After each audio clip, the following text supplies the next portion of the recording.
and then see what kind of favorable structures they have for purchasing land. So you'd be looking at $200,000-$300,000, possible land cost, and then your build cost could be 300 or 500, who knows, right? These are things I'm still sorting out.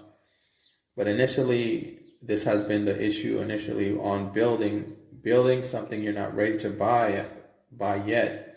You haven't found the property, and if you do, if you don't pay that thing off cash, you basically start the clock running on whatever your loan is. And if you have a loan, then you got to start moving. You got to be focused on that, and you got to be executing.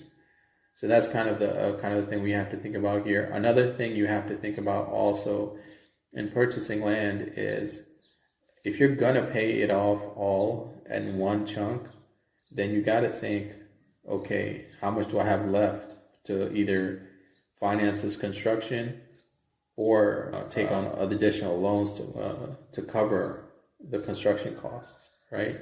So, but one good thing is you could buy the land and delay. That's one of the best things about being able to buy cash, is that you purchase that land. Your only thing you'll be viable for is the taxes on that land. And then you can delay a little bit and take steps, right? Take steps and do your homework, get everything together, but you got to know for sure that's the land you want to go with. One thing about buying stuff, you got to make sure that when you buy that land, that is it. Whatever problem comes with that land underneath that ground around it, you're going to be stuck with. And if you plop down $200,000 for a piece of land, $100,000 for a piece of land, you're not going to be willing to walk away from it. And land is a lot harder to get rid of than a house. You buy a house, you can probably unload it to wholesale. But people buying and selling land, I've seen the times that those things sit.